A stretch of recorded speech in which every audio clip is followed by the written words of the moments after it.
We're with Shelby Elias from financewithshelby.com, United Wholesale Lending. We got this email from Paula. Hey, Paula. Says, OMG, yes, Shelby, I've been using Mint for years. It's a one-stop shop for the overall snapshot of my financial position. Credit score, credit debt, loans, investments, and right on top, it gives you your net worth. Oh. After buying my house 5 years ago, I saw I actually had a positive net worth for the first time ever. It's absolutely motivating to make sure that it keeps growing. Aww. So, question for you, Shelby, is Mint very similar to Credit Karma, but a little more in depth? Like you said, it shows your income and what your net worth and everything is? Mint is more so to help you control your finances. So it's like, how much money are you bringing home every month? And then you log in everything that you're spending. So then you can see like, okay, how much money am I actually left with at the end of the month? Where am I spending my money? And then you can make some tweaks in there, and you can add in. They have a whole bunch of other bells and whistles, but mainly I just tell people to use it to know where their financial position is. Gotcha. Does it help you out with your credit? Does it shows your credit score? Does it show you like credit card offers and what you can do to improve your score as well? No, I don't believe it does that, no. We got this question, says, what advice do you have for those of us, let's go the other way, trying to sell our house? It's been on the market for almost 3 months now, and the only thing moving on it is its price on the way down. Yeah. God. Yep. So, man, it's tough. So there's no better time to make sure that you have a very educated and very good real estate agent that has your back, because pricing your property appropriately up front is everything. You have to come out of the gates with a really strong price and a very good product. So just, simply putting up your house for sale and what you think might look okay, you really have to analyze the other inventory that's on the market currently, where they're priced, and you have to price your house aggressively enough to where that's the one that's going to sell, because there's only so many buyers out there. So you got to make sure that yours is the best price and the best looking home.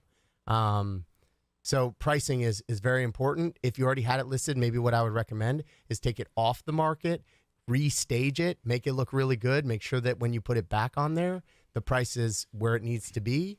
And if you can, you might want to pull it off the market, rent the property. So analyze what your current monthly payment is and what you could rent it for, because it might make sense for you to just hold on to it. Hello there, Alex. Go ahead. Alex? Yes. Go ahead. Hi, I'm so sorry. I had a question for Shelby. I bought a house with my wife 2 years ago, and we had to pay quite a bit down on it because I wasn't working at the time, and so it was based on her income. We didn't qualify for the whole amount. The house was about $300,000 when we bought it, and we put $50,000 down on it. We did a lot of renovations to it. We put new flooring in it, new carpet upstairs, matching flooring downstairs, and I'm wondering about wanting to invest in another property, maybe an investment property or a rental or something. Is it smart to try to take out equity out of my house to try to invest in something else? We have a pretty good interest rate. We're locked in at like a 3% interest rate right now, so I didn't really want to mess with that on a refinance or anything. But what would my best option be to try to use some of the equity I have to invest in the future? So what you'd want to look into is a home equity line of credit. Again, home equity line interest rates are pretty high, but you want to break it down by analyzing how much can I pool and what is the new payment on that debt. And if I reinvested those funds, what is my return on investment? So what is my payment on the new property I'm trying to buy, and how much is the rent that I'm receiving from that? And then also, what's my payment on the debt that I acquired from the home equity line of credit? Once you analyze all three pieces, you'll be able to tell if there's a positive number there. If it's a negative number, then you're going negative. It doesn't make sense. But you got to do your homework to break it all down. Got this email from Rachel. I will try to ignore the annoying last sentence and let Shelby just help her. Says, my husband and I have owned our home since 2019. There's been one previous owner. Most of the home is carpet. We're thinking of upgrading our flooring to all tile. We're wondering if that would be an investment for when we decide to sell our house later down the road. Our family is giving us pushback for considering this upgrade due to the state of our economy. Oh, my gosh. Yeah, I mean, honestly, most people prefer like laminate flooring these days, not necessarily tile. So I would definitely look into that, because the last thing you want to do is take it from carpet to tile and think that that's going to improve the value, and it doesn't. But I mean, cash is king going into times like this. So it might not be the right time to do that if you can't financially support it.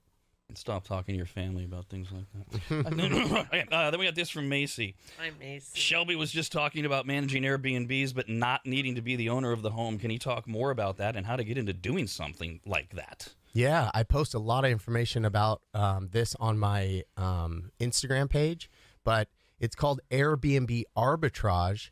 Actually allows you to rent a home from the landlord or from the owner, and then now you're renting it, and you can take that property, furnish it, and put it on Airbnb. So that's one way that you could do it. Or you come up with your own Airbnb management company, and you market towards investors that own rental properties, and you tell them, hey, if you use me for Airbnb, I can help you get it set up. Here are your potential returns, and I take 20% of the profits, and it's still a win-win for both of you guys.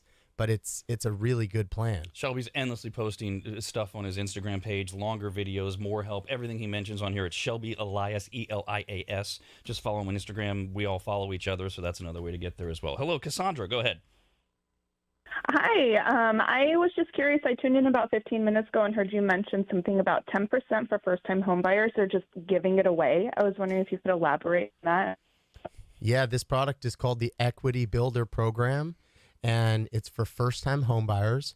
There is an income restriction. So in this general area of Sacramento, the income restriction is $80,000. So under $80,000 you'd have to make. They give you 10% that you can use for your down payment and closing costs, and it's forgivable if you live in the house for 5 years. So you have to stay there for 5 years, and it's forgivable, but it's a great value. I mean, you can go in and negotiate a really good price on the house. So you go in, negotiate, you say, you know what? I want a new water heater. I want a new roof. I want you to update the kitchen. Now, that would be awesome in itself. But then to parlay that with a 10% down payment for free, now you're looking at a good deal. And again, you're going to take a higher interest rate. The idea with that is, for one, make sure that you can absolutely afford that payment no matter what, and your financial house is in order. But then you can get the opportunity to refinance in the future, and then you're going to be in a really good spot. Kelly says, question for Shelby, is an all-cash buy on a house a good idea? We may be able to get it for a great price. It does need a lot of work. We would be refinancing our own home for the cash and going in partners with a family member. Just not sure if this is the best idea. Any thoughts? So you want to analyze, what is your current interest rate on your house right now? Because if you refinance and go to a higher rate, it might not make sense there, because then maybe your house payment goes up, a lot. It all depends on how deep the deal is. So if you're buying a house and it will only qualify all cash, say you're buying it for $300,000, you put $100,000 into it, and now it's worth $600,000. Well, then yeah, it's an absolute no-brainer. If it's just a little bit better deal, I don't know if I would do that, but you can call me directly, and I'd love to walk you through that. I know you do a lot of partnership work. How much of it's handshake? How much of it's all written, and especially when you get family involved? Just an overview for people that start thinking of this stuff. Well, so the family part's really tough. That in any type of business, I'm very good at separating business, family, relationships. A lot of people aren't. They're very emotional, so family's the hardest one for sure. So I would make sure that there is a clear written expectation with any family members, because then it takes everything out. It's like, look, this is exactly what we went over. Here it is. So there's no guessing work there. Other partnerships, same thing. It always makes sense to write a very clear expectation of what their job duties are, because, they'll always turn into that element of you're doing more. There's no way that two people can do everything equal no matter what. So you have to really write down what the expectation is, what the goal is, what the duties are. And then at that point, you just refer back to it. And I would definitely encourage that you continue to connect on a weekly basis and say, hey, how are things going? What are we working on right now?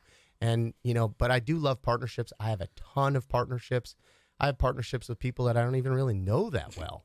But as long as the expectations are outlined, it works out really good. So we'll finish where we started. Do you happen to remember, not to put you on the spot because I have the answer, This guy that you met in Austin, do you happen to remember his name?